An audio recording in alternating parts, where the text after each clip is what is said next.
My name is Jessica. I am 28 years old. I work in marketing in a big company in the city. I have a good job. I have good friends. And I had a husband I loved very much. His name is Jerry. We met 5 years ago at a coffee shop. He smiled at me. I smiled back. That was the beginning of everything.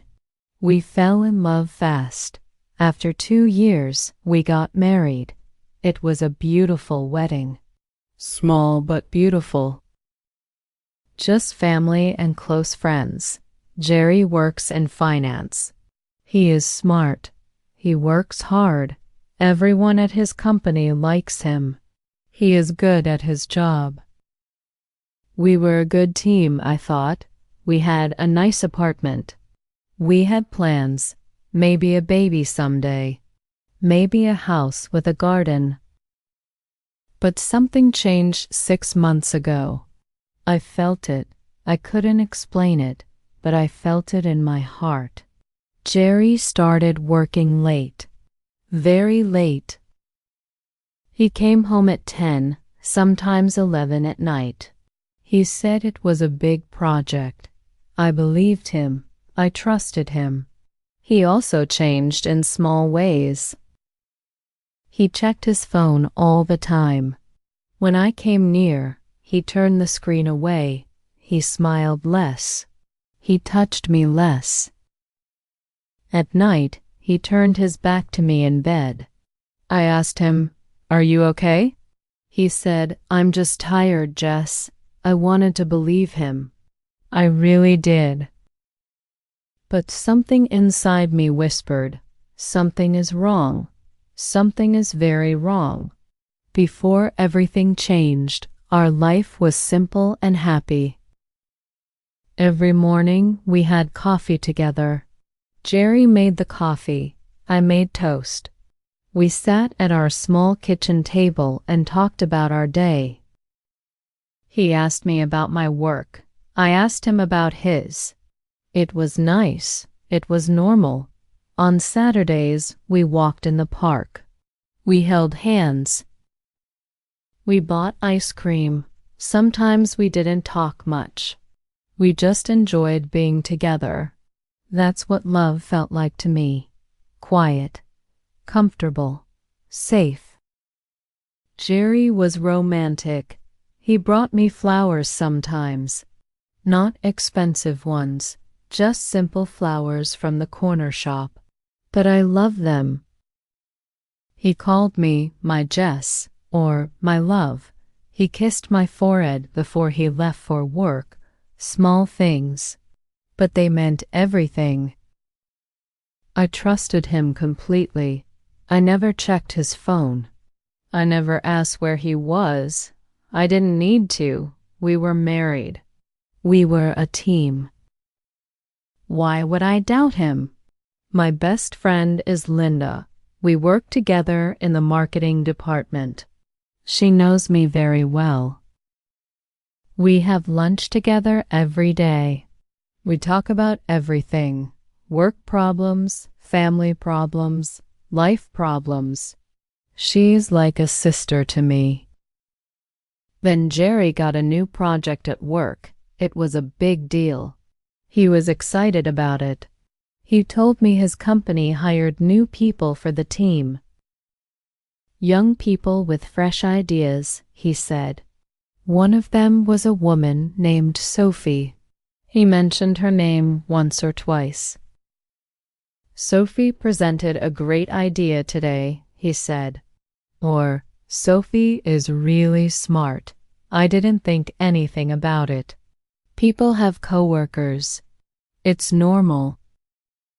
I have male coworkers too. I thought nothing of it.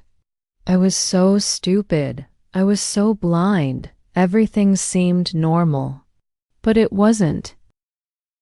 The problem was already there, growing, like a disease I couldn't see.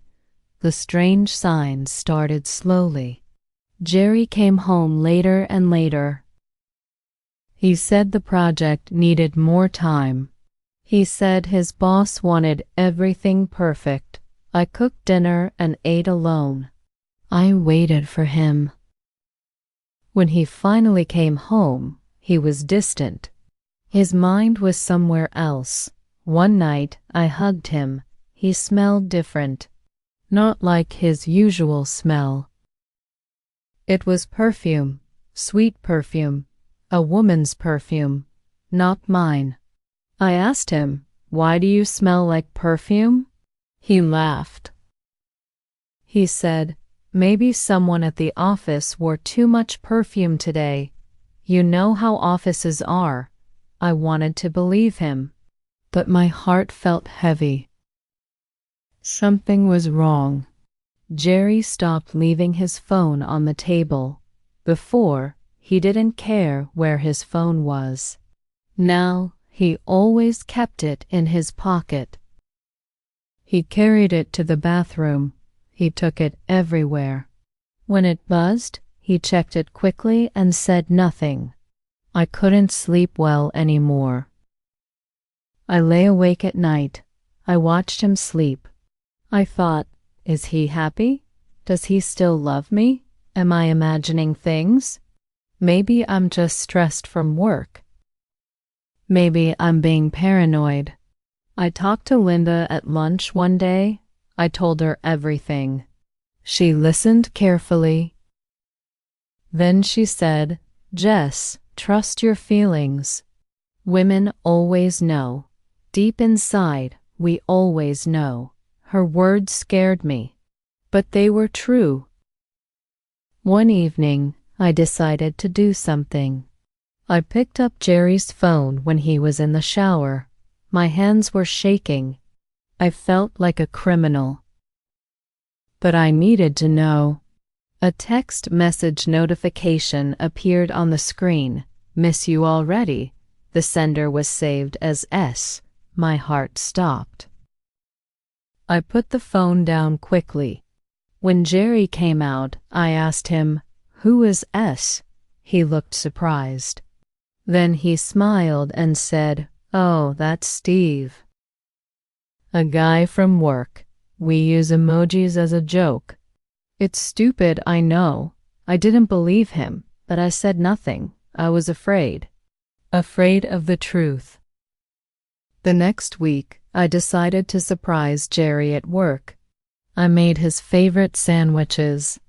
I bought his favorite juice. I thought maybe a surprise lunch would make him happy. Maybe it would bring us closer again. I went to his office building. I called him. He said, "I'm in a meeting, Jess. Can I call you back?" But I was already there. I went to the lobby. I waited. Then I saw them. Jerry and a young woman. She was beautiful. Long dark hair. Confident smile. They walked together. They were laughing. She touched his arm.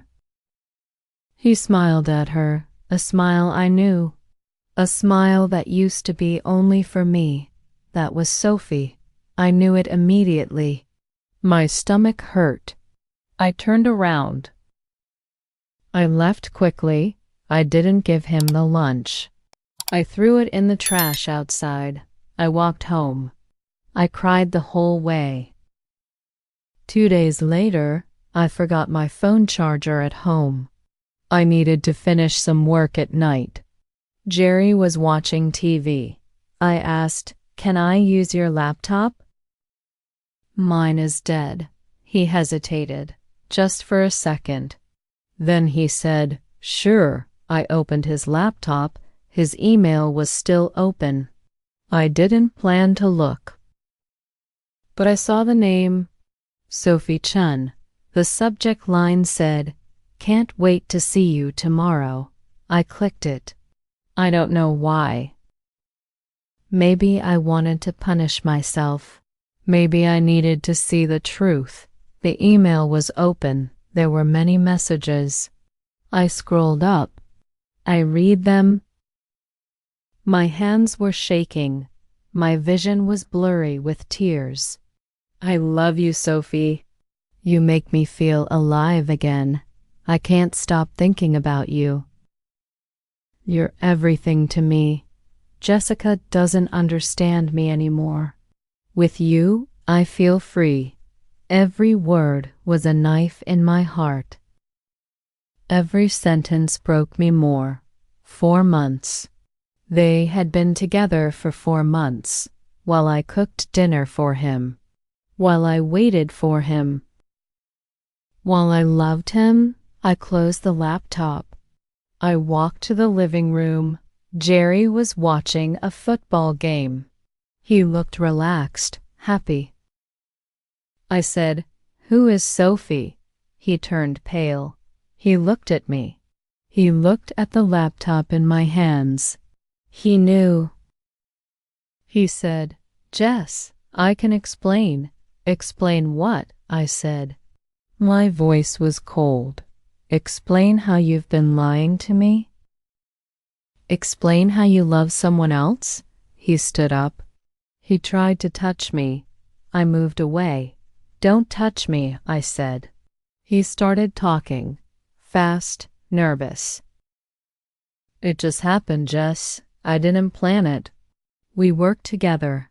We talked. She understands my work. She's young and exciting." I got confused. "I'm sorry." "You're sorry?" I laughed. But it wasn't a real laugh. It was pain. "You've been with her for 4 months. You told her you love her. You said, 'I don't understand you.' Is that being confused?" He looked down. He said nothing. "Do you love her?" I asked. I needed to know. He was quiet for a long time. Then he said, "I don't know. I love you too. I'm confused. I need time." "Time?" I felt anger now. Real anger. "You need time? You've had 4 months to think." 4 months while you lied to me every single day. I went to our bedroom. I locked the door. I lay on the bed. I cried until I had no tears left. Jerry knocked on the door. He said, "Please, Jess, let's talk." I said nothing. I had nothing to say. The next days were the hardest of my life. I couldn't eat. Food tasted like nothing. I couldn't focus at work. Linda noticed immediately. I told her everything. She held my hand. She said, "You deserve so much better than this." Jerry tried to talk to me. He sent me messages. He called me. He said, "I'm sorry. I made a mistake. I want to fix this. I'll end it with Sophie. I'll do anything." But his words felt empty. How could I trust him again? How could I forget what I read? He said he loved her. He said I didn't understand him. Those words would stay in my mind forever. I couldn't decide what to do. Should I forgive him? People make mistakes, right? Should I give him another chance? We had 3 years of marriage, 5 years together. Should I throw it all away? But every time I looked at him, I saw her. I saw them together. I saw his emails. I saw his lies. One afternoon, I couldn't take it anymore. I needed to see the truth with my own eyes. I went to Jerry's office building again. I sat in a coffee shop across the street. I waited. At lunchtime, I saw them, Jerry and Sophie. They came out of the building together. They walked to a small restaurant. He opened the door for her. She smiled at him. They looked happy, natural, like a real couple. He held her hand. My husband held another woman's hand. In public, where anyone could see. Something broke inside me in that moment. It wasn't anger anymore. It was clarity. I saw the truth. He didn't love me anymore. Maybe he still cared about me. But he loved her. He chose her. He was just too afraid to tell me. I went home. I started packing my clothes. My hands didn't shake anymore. I felt calm, cold, determined. I called my sister. I asked if I could stay with her for a while. She said yes immediately. When Jerry came home that evening, he saw my suitcases. He looked shocked. "Jess, what are you doing?" I looked at him. I said, "I'm leaving. I saw you today, with her. You were holding her hand. You looked happy." He tried to deny it. He said, "It's not what you think." I raised my hand. "Stop. Just stop lying. I'm done. I loved you, Jerry. I loved you so much, but I love myself more. I deserve someone who chooses me, not someone who keeps me as a backup plan." He started crying.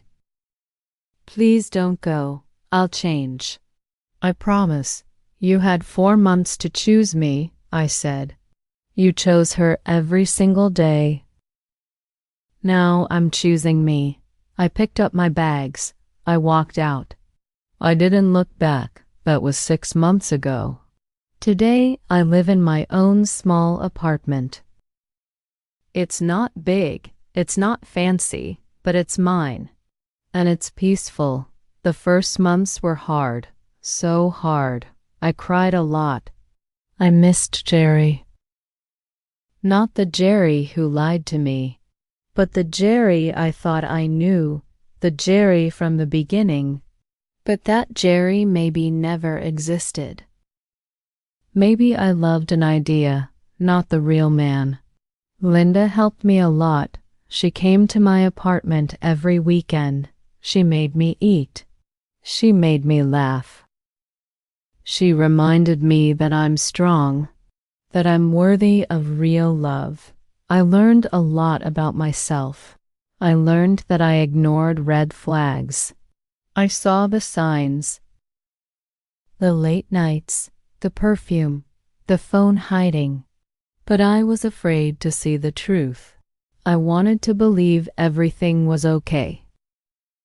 I learned about self-respect. When someone betrays you, it's not about you. It's about them. It's about their choices, their weakness, their lack of integrity. I didn't make Jerry cheat. He chose to cheat. I heard from someone at my company that Jerry and Sophie are still together. They're public now. Everyone at his office knows. Some people judge them. Some people don't care. I don't care either. Not anymore. I'm dating again. Slowly, carefully. I'm not ready for anything serious. But I'm open to meeting new people. I learned what I need in a partner: honesty, loyalty, respect. Without those things, love means nothing. Sometimes I still feel sad. Sometimes I wonder, what if I had been different? What if I had been more exciting, more interesting? But then I stop myself. That's not fair to me. I was a good wife. I was loving and faithful. The problem wasn't me. I'm proud of how I handled everything. I didn't beg. I didn't lose my dignity. I didn't make him choose me. One chose myself. That was the hardest and bravest thing I ever did. Now I know real love doesn't hide. Real love doesn't lie. Real love doesn't make you feel crazy or paranoid. Real love is honest and clear. When someone truly loves you, you know it. You feel it. You don't have to guess. I'm not fully healed yet. Maybe I won't be for a long time, but I'm better. I'm stronger. I wake up every day and I like the woman I see in the mirror. She survived. She chose herself. She didn't settle for less than she deserves. And that's enough for now. That's more than enough. If you liked my story, subscribe to the channel and see the next story to learn even more. Thank you for listening to my story. I hope it helps someone who needs it. You are not alone, you are strong. And you deserve real, honest love.